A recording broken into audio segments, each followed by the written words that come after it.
आपके रूबरू हजरत अल्लामा व मौलाना मुफ्ती इंतखाब अहमद चिश्ती मरकज़ी अबुल उला अताई आपके सामने अभी तशरीफ़ फरमा हैं और हजरत अल्लामा हाफिज़ ज़फ़ारी नौमान रज़ा मिज़बाही साहब वो भी आपके रूबरू तशरीफ़ फरमा हैं और यहाँ पर स्टेज में जनाब मास्टर हसीबुर रहमान जो कि हमारे जामिया चिश्तिया अताइया में उस्ताद और मस्तान जाबिर साहब जो पिठिया से ताल्लुक़ रखते हैं वो भी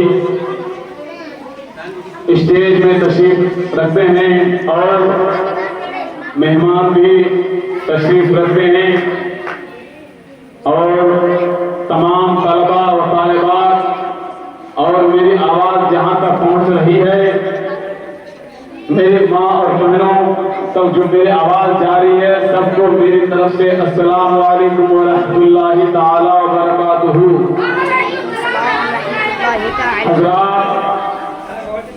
आज बच्चों बैठो, आराम से बैठो। आज हम लोग जो यहाँ पर जमा हुए हैं हम लोग बखूबी जानते हैं कि आज 15 अगस्त यानी हमारा मुल्क हिंदुस्तान की गुलामी का दौर, अंग्रेजों की हिटलर शाही का वो बदनवा दाग है जिससे तारीख़ इंसानियत को कभी निजात नहीं मिल सकती। धोखेबाज जालिम अंग्रेजों की गुलामी से निजात पाने के लिए मुसलमानों ने सबसे पहले कदम आगे बढ़ाए और अंग्रेजों को परेशान करना शुरू किया। मुस्लिम खवातीन मेरे प्यारों यही तक महदूद नहीं, मुसलमान आदमी ही नहीं बल्कि हमारे खवातीन इस्लाम भी मुसलमान के साथ साथ शना बशाना चलते हुए अपना तन मन धन को हंसते हुए मुल्क की आज़ादी के लिए कुर्बान कर दिया और 1 सदी की तारीख मुसलमानों की बेनज़ीर और जो कि कुर्बानियों से भरी पड़ी है जिसे कभी भुलाया नहीं जा सकता। यहाँ खुसूसन इस एहसास से बुलंद हिम्मत बालग़ नज़र और दूर अंदेश बहादुर बादशाह जिसे टीपू सुल्तान कहा जाता है, जब उसने देखा कि अंग्रेज हमें आपस में लड़ा रहे हैं, अंग्रेज हमें आपस में लड़ा कर आंधी तूफान की तरह सरजमीन हिंद को कब्जा करते हुए जा रहे हैं, तो उसने सोचा, किसने? टीपू सुल्तान ने सोचा कि जब अगर वो हमारे दरमियान हमें आपस में लड़ाकर रोंदते हुए सरजमीन हिंद को कब्जा करते हुए जाएंगे तो हमारे झोली से जो सरजमीन हिंदुस्तान हमारे मुल्क हमारी झोली में नहीं होगा बल्कि अंग्रेजों की झोली में होगा। फिर जब टीपू सुल्तान ने मुनज़्ज़म तौर पर साजिशें की बल्कि अपनी ताकत को मजबूत की, मुनज़्ज़म तौर पर अंग्रेजों से मार कारवाई शुरू कर दी, अंग्रेजों से जंग करने शुरू कर दी। अंग्रेजों को भी एहसास हो गया कि टीपू सुल्तान ही है उस शख्स का नाम, टीपू सुल्तान ही एक ऐसी चट्टान है जिसे रास्ता से हटाया जाना बहुत जरूरी है। अगर उसे रास्ता से नहीं हटाते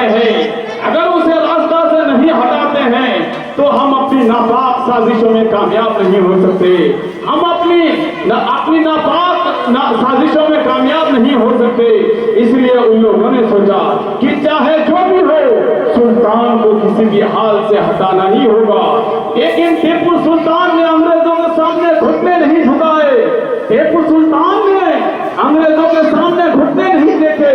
अपनी शुजाअत, अपनी बहादुरी, अपनी दिलेरी के बलबूते पर उन्होंने अंग्रेजों से लड़ना शुरू कर दिया और अंग्रेजों से लड़ता रहा और अंग्रेजों से लड़ते लड़ते आखिर उन्होंने ये बात कह दी। उनका कौल है कि एक गीदड़ की 100 साल जिंदगी, गीदड़ की 100 साल जिंदगी से शेर की एक दिन की जिंदगी बेहतर है, शेर की एक दिन की जिंदगी बेहतर है। मेरे अजीजों, आई आखिरकार उन्होंने अपनी जुनूबी हिंद के उमरा की अंग्रेजी चापलूसी की वजह से ये मुजाहिद बादशाह 1799 ईस्वी को श्री रंगपट्टनम के मार्का में शहीद हो गए। कारवान हरियत को नबूश राह दिया गया। उसकी नाश पर खड़े होकर जनरल हास ने कहा, आज से हिंदुस्तान हमारा है, आज से हिंदुस्तान हमारा है। इसलिए शायर कहते हैं, पांव शेरों को भी मैदान से उखड़ जाते हैं, पांव शेरों के भी मैदान से उखड़ जाते हैं। टल न सकते थे अगर जंग में अड़ जाते थे, टल न सकते थे अगर जंग में अड़ जाते थे। पांव शेरों को भी मैदान से उखड़ जाते थे, पांव शेरों को भी मैदान से उखड़ जाते थे। और आगे कहते हैं, मुझसे सरकश हुआ कोई बिगड़ जाते थे, मुझसे सरकश कोई हुआ बिगड़ जाते थे। तैर क्या चीज है हम तौब से लड़ जाते थे, तैर क्या चीज है हम तौब से लड़ जाते थे। उसके बाद अब कोई ताकत न रह गई, उसके बाद हमारे पास कोई मुनज़्ज़म तौर पर ताकत नहीं रही जो अंग्रेजों के मुकाबले कर सकती है थी, जो अंग्रेजों के सामना कर सकती थी। तब सन 1857 अजीम बगावत से पहले शाह वलीउल्लाह के बड़े बेटे शाह अब्दुल अजीज ने अंग्रेजों के खिलाफ जिहाद का मशहूर फतवा दिया। जुल्म सितम के किसी भी ताजियाना के सामने सर न झुकाकर बराबर जिहाद का ऐलान करते रहे। सैयद अहमद शहीद और शाह इस्माइल ने मुजाहिदीन की तहरीक का आगाज दिल्ली की मस्जिद अकबर आबादी से किया। क्या उस मुकद्दस जमात ने अंग्रेजों से जबरदस्त लड़ाई का मंसूबा बनाया था? मगर 1913 ईस्वी में ये तहरीक बालाकोट के मैदानों में दफन हो गई। लेकिन हकीकत यह है कि ये तहरीक ही आइंदा मुजाहिदीन आजादी की तहरीकात वो तंजीमों और सरगर्मियों का संग बुनियाद बन गई। 1857 ईस्वी की बगावत का अंग्रेजों ने मुसलमानों से सख्त इंतकाम लिया, उनके महल्ले महल्ले उजाड़ दिए, मसाजिदों को वीरान कर दिया, नाहक गोलियां चलाई, दिल्ली के बाबर दरख्तों पर फांसी के फंदे लटका दिए गए। मुसलमानों को पकड़कर अंग्रेजी हाथी पर बिठा के गले में फंदे डालते या बोरियों में भरकर तोप के मुंह में बांध दिया जाता और तोप काट दी जाती, फिर जिस्म कागज की पुर्जों की तरह उड़ जाते। बहादुर शाह जफर पर बगावत के जुर्म में मुकदमा चलाया गया और मुस्लिम करार देकर उनको जिला वतन कर दिया गया। तारीख ने वो मंजर भी देखा है, तारीख ने वो मंजर भी देखा है कि उनके चहेते साहेबजादों मिर्जा मुगल मिर्जा खिजर सुल्तान, मिर्जा अबू बकर, मिर्जा अब्दुल्ला को कत्ल करके तश्तरी में रखकर उनके सामने पेश किया गया। तो बादशाह ने हैरत अंगेज सब्र और सब्र का मुजाहिरा करते हुए कहा, अल्हम्दुलिल्लाही अल्हम्दुलिल्लाही।